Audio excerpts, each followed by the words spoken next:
Hey guys, how's it going? I'm back with another episode for you guys. It's been a while. Today's episode is a Q&A extravaganza, and I also have a fun little anecdote for you guys about imposter syndrome. So stick around.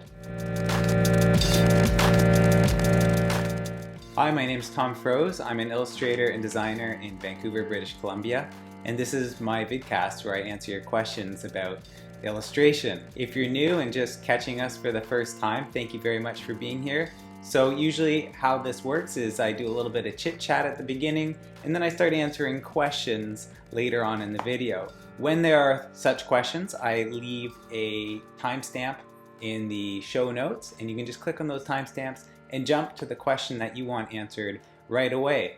Otherwise, feel free to stick around for some chit chat.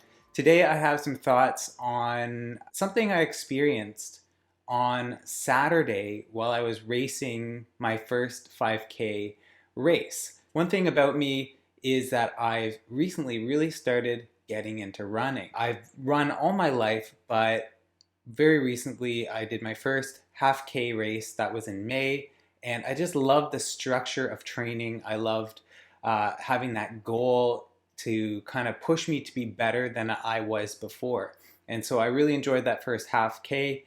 And so now I had been training for a fast 5K race, a much shorter race. So the challenge is less about endurance and more about speed. And my personal goal was to run a 5K in under 20 minutes. And so that's what I attempted to do on Saturday. Good job. Thankfully, I met my goal. I cleared it, and I'm very proud of that.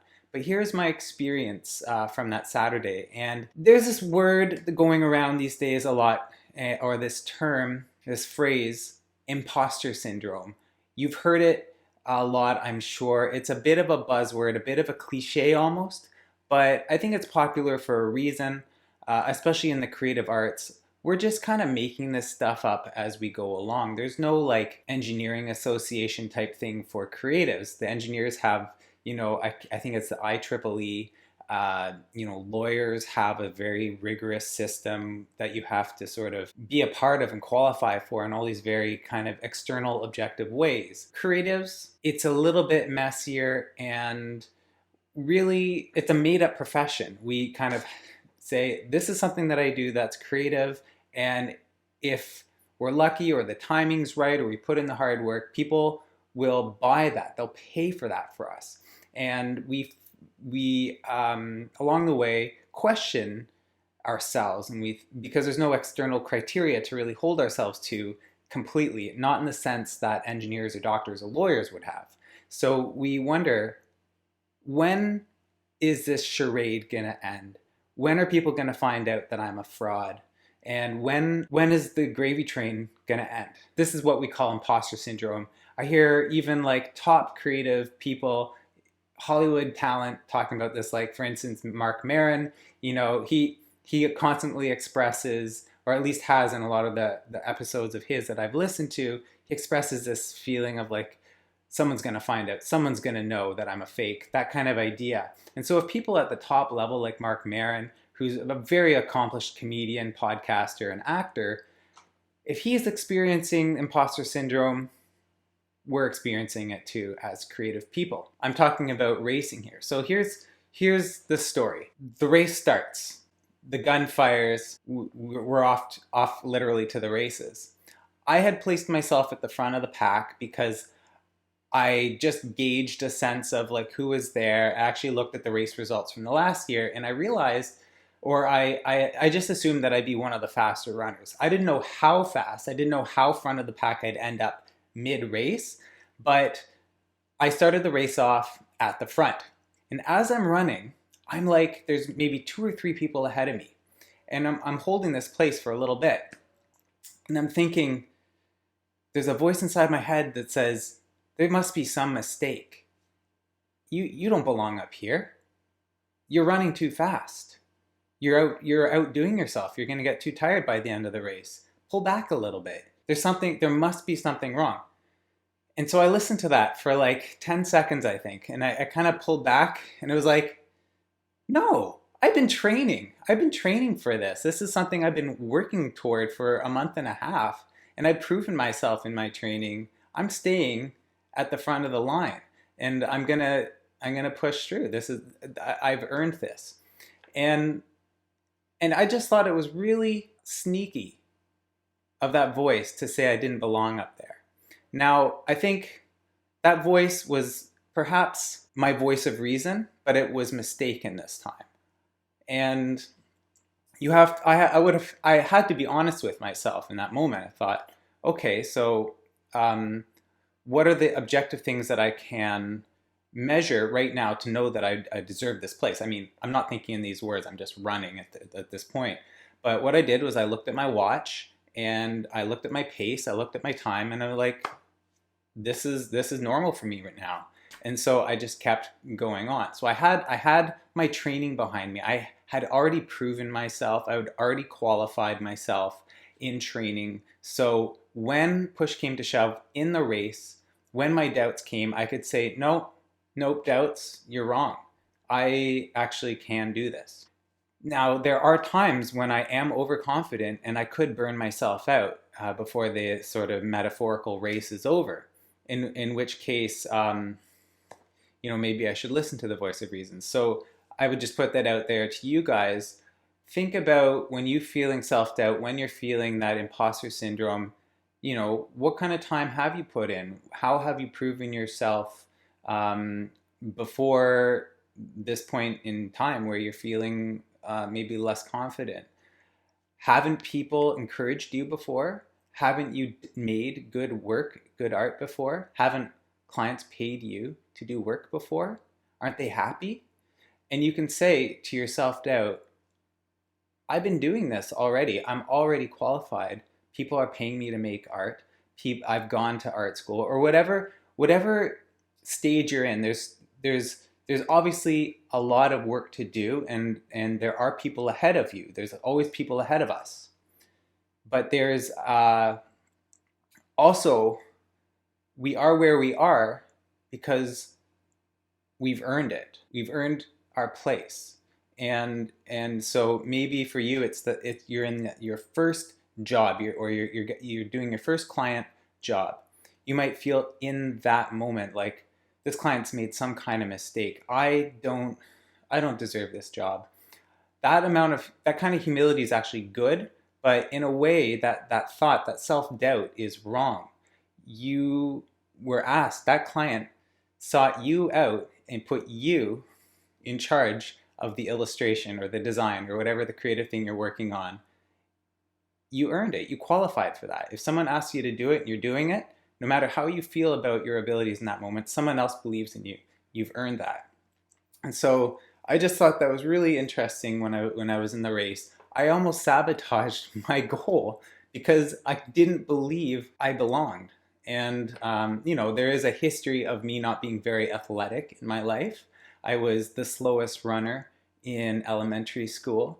And in elementary school, I don't know if you guys had this in your school, but being fast and athletic was kind of associated with being popular, whether you were good at basketball or a fast runner. I was good at nothing. I wasn't athletic. I was like a kind of a chubby, awkward, artsy kid, kind of nerdy. So, there's that history telling me like, you don't deserve to be with these people. These people are the real deal. You're just a fraud. There's all kinds of things that tell us from our past that we're that we don't belong. And well, it felt good that day to sort of realize my self-doubts can be wrong. And if I push through and lean on my training and all the work that I've done to this point, all the encouragement, all the people cheering for me, my wife and daughters were there cheering for me on the race. I was trying to do it for them. These are reasons to push forward and to realize I belong too. You guys belong wherever you're at, whatever you're struggling with. Let that doubt kind of be objective about your doubt, but certainly be objective about your accomplishments as well, the things that got you to where you are now, and realize if you didn't have a lot above you and ahead of you to sort of reach and strive for that you can't yet, if you didn't have that, that would be bad news. The good news is there's more to the story, and victories ahead. So that's my story about what I call there must be some mistake. Okay, I do have just a lot of unanswered questions from you guys, mostly from YouTube, and I just wanted to sort of do a little Q&A extravaganza, and I'll just start off and see how far I can go today before I have to get back to work. This question comes from Claire Blandy, and it's in relation to episode 40, where I think I called that video Toxic Perfection. And she asks, do you think perfectionism got you to where you are today, as it probably helped? So in that video, I think I actually talked about running in that one too, where I was watching some elite athletes perform in a half marathon. I was trying to get pumped for my race, and their times were just so crazy, like crazy fast. Their race times and their running pace. They're very fast runners, and I was like, if I'll never be that fast, so what's the point? And so that's a perfectionist in me saying, like, if I can't be perfect, then why try at all? And that's ridiculous, because no one can be perfect, and very few of us can be elites. Especially, for me in racing, I'm a weekend warrior. What do I expect? But it's this silly voice in your head that tells you should be way more than you could actually expect yourself to be. But Claire is asking if that perfectionism, that drive that I have, got me to where I am today. Now, where am I today? I am a successful illustrator. I get more than enough work. I turn away more jobs every month than I take on.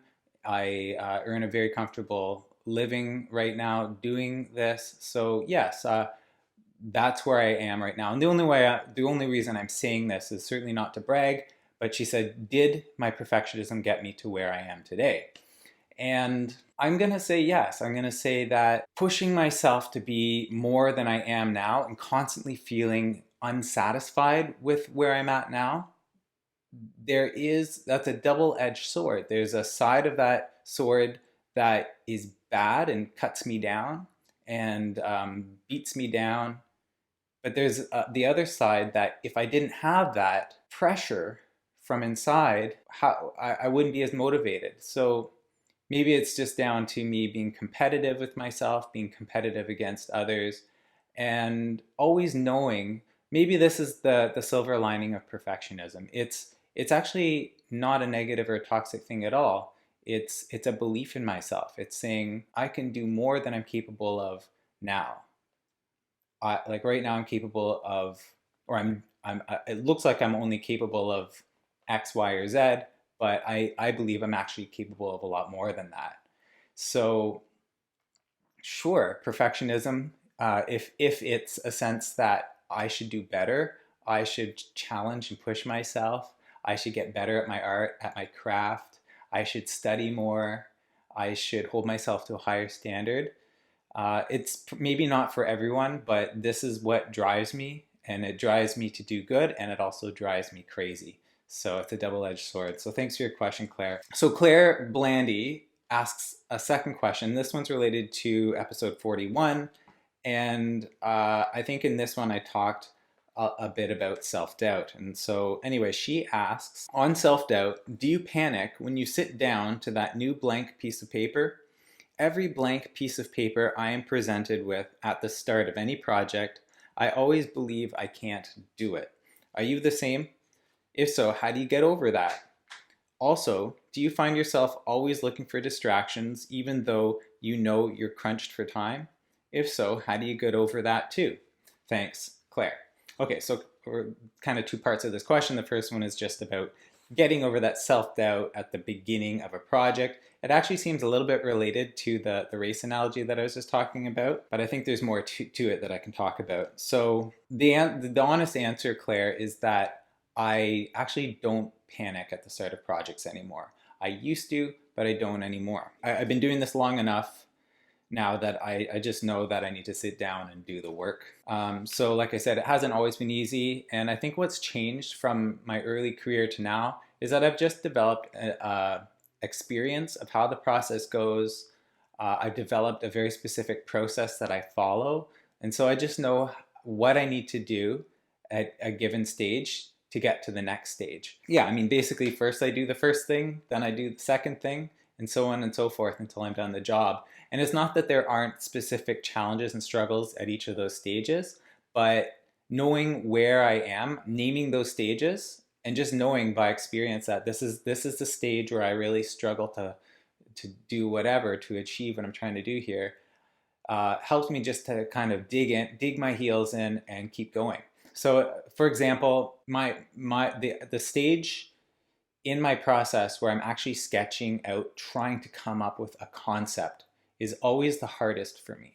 So it's harder than any of the other things that I do because I kind of have a style that I know kind of like how I'll finish an illustration, but just coming up with that idea, that's the big unknown in every project. So a lot of time is dedicated to that, and I give myself a lot of grace if I get stuck in the idea stage because I just know that's like giving birth for me. So I mean, I'm sorry, I don't actually know what it's like to give birth, but if I could possibly understand it in any way, that's kind of how I understand it. Yeah, I actually outline my whole process in episode 33 here on this channel. I talk about the exact steps that I take, the stages that I go through from start to finish of an illustration, and it's a bit of a long one, and I do kind of go into detail. But I do highly recommend you guys watch it if you're at all interested in knowing what those stages look like. And I hope one day actually to write a class, teach a class on these to help more illustrators kind of navigate the commercial illustration process. So check it out, episode 33. I'll leave a link in the show notes. Okay, so Claire's next question is, do I find myself getting distracted? And especially, what did she say here? Do you find yourself always looking for distractions even though you know you're crunched for time? I mean, I'm in that camp of people who get distracted even when I know that it's like down to the 11th hour, and I'll still be like doing stuff that's not what I need to be doing. Absolutely. So it kind of varies from season to season, job to job. If I'm really into a job, if I'm really interested in it, I'll just work hard at it. If I'm in a good headspace, I'll just get into it. But then there are chunks of time where I'm just, for whatever reason, more distracted. My hobbies might become more interesting to me than my work, or I just don't want to. I've been looking at screens, for 20 hours a day, and I really just don't want to work anymore. There's all kinds of reasons why we find ourselves being distracted. Sometimes it just gets so bad that the only thing I can do is say, I got to stop this and do better now. So what do I do when I get distracted and I find myself like being really unproductive, and it kind of, the first thing is just realizing how bad it is. I'm like, okay, this is bad. I'm in a bad spot. So you just identify, I'm being distracted unreasonably, unproductively. A little bit of distraction is good and fine and can help you be creative. But if you're just addicted to distraction, then you need to sort of identify that and say, I've got to do something about this. So the next thing that I do is I just clean my desk. Because usually when I'm distracted, it just so happens that my desk is very cluttered. I just clean my desk, reorganize, I reboot my computer. Maybe I'll even clean off the desktop of my computer, arrange my files. I do something that I know how to do that has an instant result from going from a chaotic state to an orderly state. And that puts me in a mindset to do better, perform better, be less distracted. Next thing I do, of course, and it sounds obvious, but I will make a to-do list, and then I do my best to start knocking that out. So ultimately, I get distracted, and then I kind of smarten up, and that will maybe keep me afloat for a few weeks, and then of course I lose steam, and then I degrade into a state of ultimate distraction again, and then I just repeat. It's a cycle. We all go through it. The trick is to just, you have to have that moment every now and then where you realize that you've gone too far, you've stepped over, it's time for a reset, and then have a ritual that you go through to overcome your distraction and set things right and new again. So thanks, Claire, for both of your questions, actually all three of your questions. I'm going to move on now to some more questions by others. Okay, so Some YouTube names are a little harder to read than others. This is xdarkpvplays underscore space underscore. And thanks for your question. From now on, if I have to name you, I'll call you xdark. This is a response to a video I had up last year. It was a request for you guys to chime in on what I should teach next on Skillshare.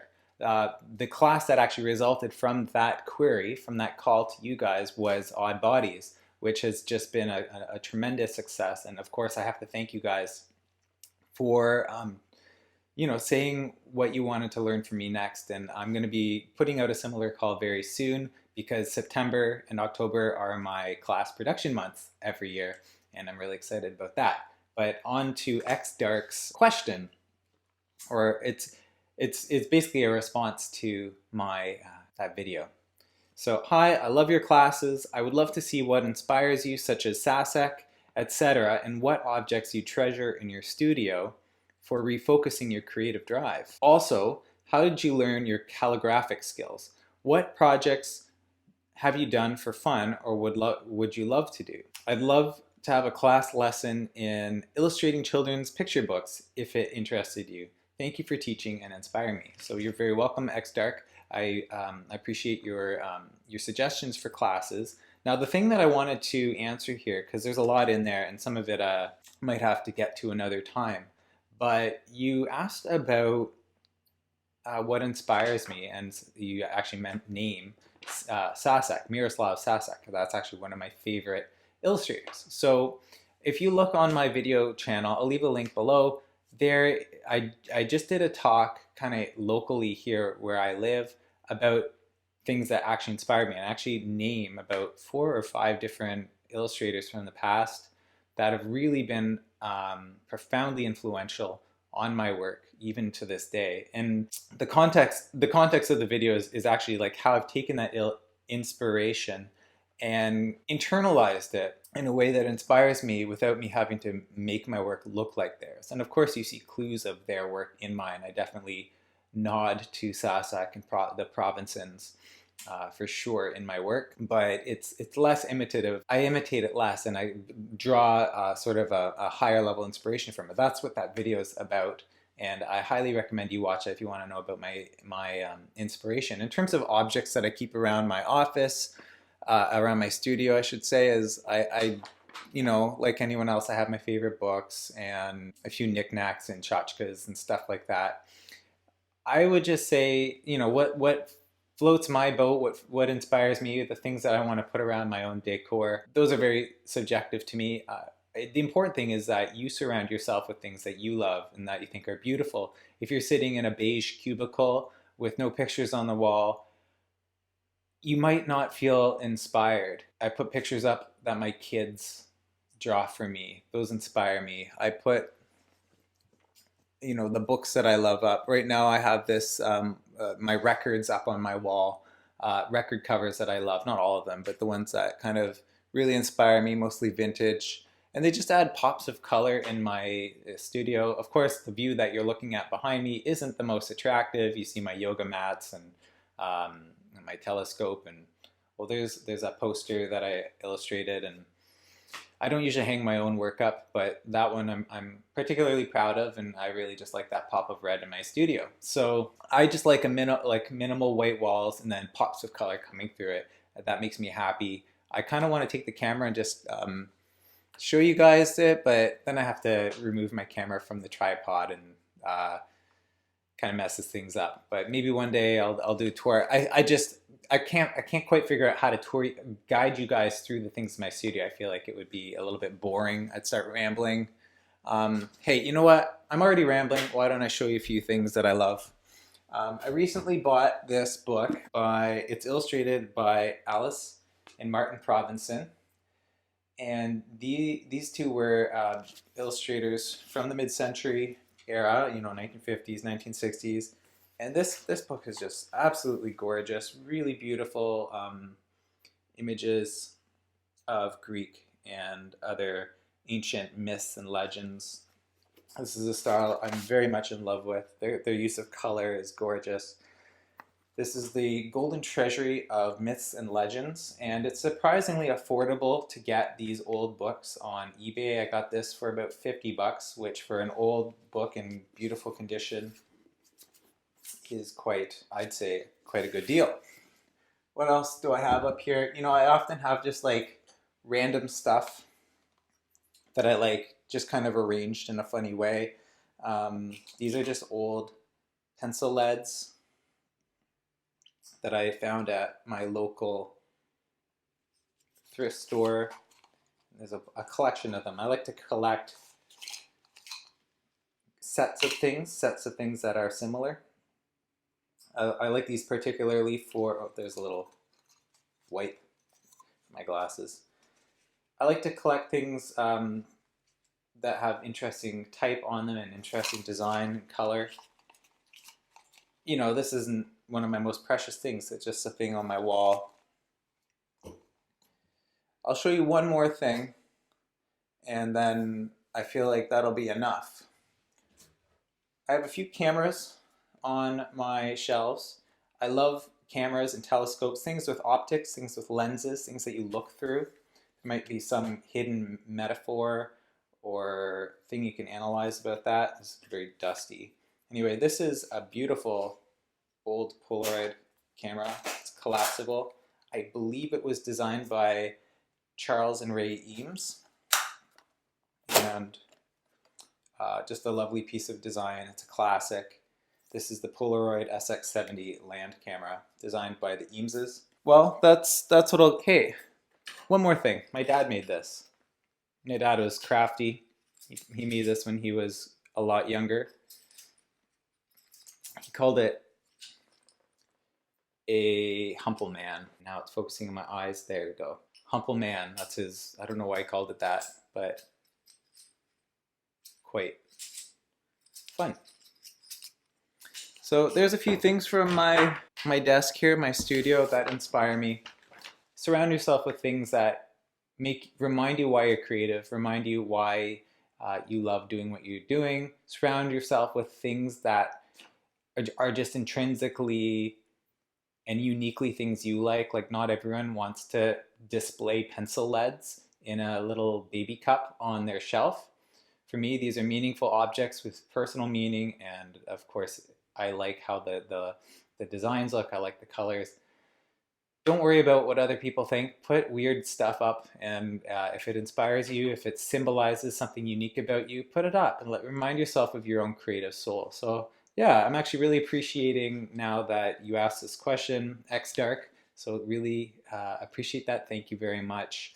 And I will be considering some of the class suggestions that you've given, either for more future YouTube videos or for actual Skillshare classes. All right, so let's move on to 2 more questions, and then I gotta get back to work. Okay, so this one comes from someone, I can't really pronounce the name, so forgive me for not mentioning it, but it's from 2 months ago, and it is in response to episode 39, How to Set Your Prices.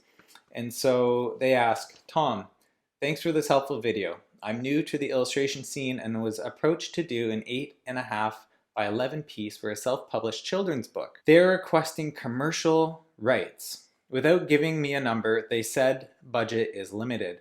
How would you suggest I respond? I'm excited for the possibility of this job, but don't want to corner myself. Okay, so this was 2 months ago, so unfortunately I wasn't able to answer this the way I'm going to answer it today, when she probably needed it.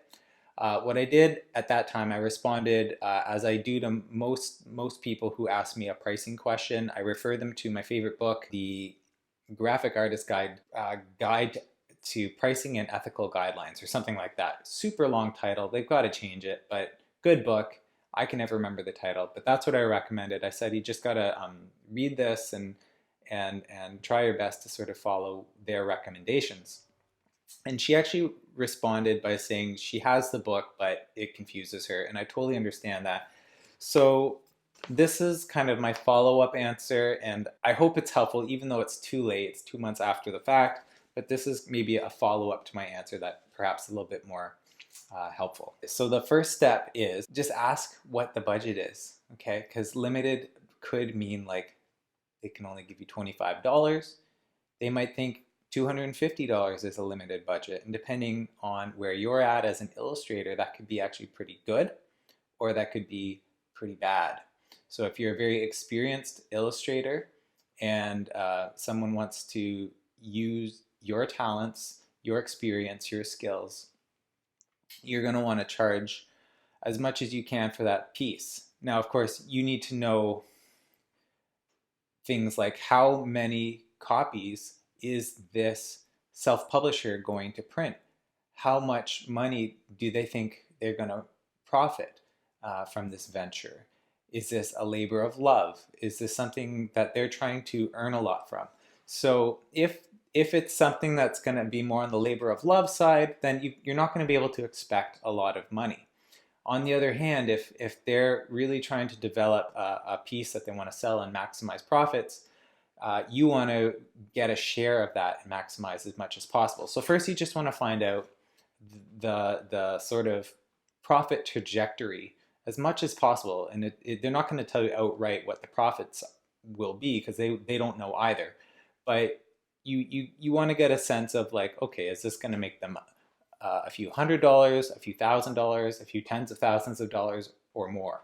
And then gauge or set your price according to that kind of range.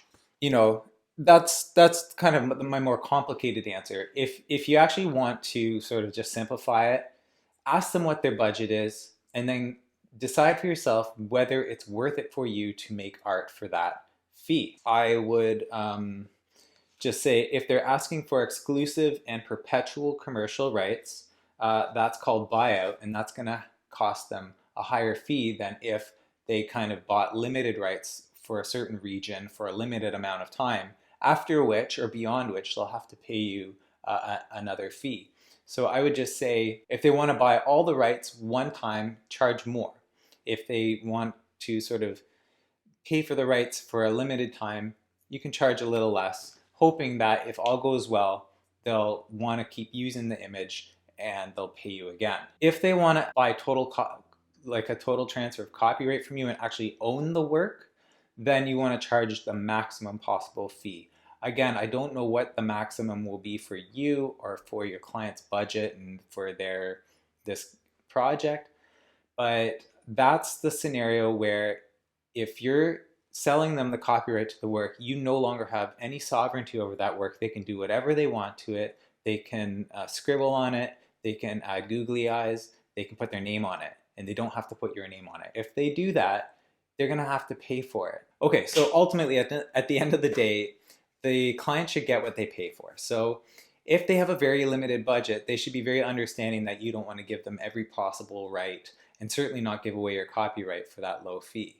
So you can kind of meet in the middle. You'll say, if you want to pay this lower fee, if that's all you can afford, then I'm going to give you kind of much more, I'm going to limit your usage on this more. And usually that comes in the way of how much time they can actually have it in circulation or how many copies they can print, stuff like that. Now, I am not an expert on these kinds of numbers and issuing rights. I always just dive into the book that I've already mentioned and I sort of estimate and go from there. And if I feel really stuck or if on certain jobs, I just have my agent do that. But if you're on your own, do your best to sort of like come up with a reasonable scheme for you, which you can actually articulate. Don't get yourself into a place where you're making up numbers from just purely from thin air that you can't back if they questioned you harder on it. Be answerable for all the decisions that you make about your pricing. One scheme that I've used before, it's kind of it's not the same thing, but so there's this large company in BC here where I live wanted me to do some murals for their stores. And I knew that if I did one store, I might have to do more stores. And I wanted to have some kind of a reuse scheme. So what I did was I charged per square foot. I basically knew what I wanted to earn for this project and what my time is worth. And then I said, for this store, it will cost you X. And then I was able to use that number and the square footage that I made in that store and break it down by square foot. And then I just included in the contract for that store, if you want to reuse this artwork for future stores, it's going to cost you this amount of money per square foot. And sure enough, they came back and wanted to do a second store. We did that store, and I had this scheme of price per square foot. And that was just like, it was a little made up, but at the same time, it was quantifiable and predictable. And so it sounded professional, and the client could kind of just say, okay, that'll cost per square foot. And it is reasonable to charge per square foot for mural artwork that you've already made, in the same way that you'll pay per square foot for someone to paint your house, or for someone to come and tile your floor. It's a product at that point, and it's really just per use or whatever. Come up with a pricing scheme that matches your expectations for what you want to earn, that is affordable for your client, and kind of meets in the middle there, where you're not giving away everything if they're not able to pay everything you want. Okay, so thanks for your question. I'm going to move on to my final question, which is from Stephen Lorse. And this is in response to a quick video I made last summer called Client from Hell. He asks, after an experience like this, do you think you would spot a client from hell in the future? And would you turn down a project because of it? And my answer is that I try. I'm better at avoiding bad clients than I used to be. I kind of have a spidey sense about it, and I turn down a lot of jobs every year because it's not because I think they'll be like the worst ever. Client from hell is a little bit of an extreme way of putting it. It just usually comes down to, I don't think they have a lot of experience working with illustrators, so it's going to be a bit annoying to receive weird art direction from them, if I'm honest. And the biggest one is budget. I just kind of have a spidey sense that, like, based on how they communicate, and maybe their email address is just a Gmail address versus like coming from a company, like the budget is low for this. So those are like little just indicators for me of jobs that I'll avoid. And of course, I'm not able to avoid difficult situations or clients that are challenging all the time. I'm currently working on a really challenging project right now. I took on the job because it seemed like good money. It seemed like a good opportunity to work with a really big company on a really cool, unconventional kind of project. It seemed kind of sexy on the surface, but I kind of felt there were some things about the job that kind of felt weird to me, like the people hiring me to do the work didn't seem very experienced working with illustrators. And my hunch about that was right. The project's just been very disorganized. I spent more than half of the time on this project, and I spent a lot of time on this project just keeping track of change requests from the client, keeping track of dates and the schedule, things like that. Things that I don't think things that I don't have to usually deal with as an illustrator. These things are usually taken care of by a producer or an account manager. This thing is off the rails. Anyway, I'm dealing with it now. I took it on because of the money. I did have a sense that it was going to be a difficult client because of the inexperience of the people hiring me. But, sometimes I do that and it goes really well, and my doubts were wrong. But in this case, my doubts were right, and here I am. I just have to kind of finish the project. I've been working on it since January, and it's almost August, basically. And yeah, it's crazy. I certainly wouldn't call these people client from hell. On the very, very off chance they're listening, they know exactly how I feel.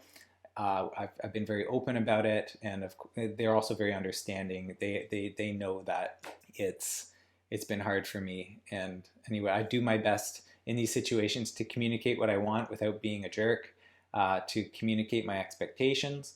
Sometimes I get a little bit grumpy. Sometimes I might expect too much, but it's a dialogue, and we talk about it, we work it out, and ultimately move forward. So that's what's happening with this one. Stephen, I really hope you don't get too many bad clients in your lifetime, but we all have to deal with them, and the best thing we can do is two things. Try to be good people to the people we're working for, even if they're totally difficult to work with. And two, stand up for ourselves when we think we need to. And that means standing up for your ideas, standing up for the process, the fees that you charge, how many revisions you'll do within the fees. Don't get walked all over. And there's a whole bunch of stuff packed in what I'm saying that I can't get into now. But again, some of this I actually talk about in my video, my episode 33, How Do You Manage the Illustration Process? And I touch on a little bit about how I set up my process for the best success. And yeah, please check that out. And anyway, that's it for today. So it's a little bit off the cuff.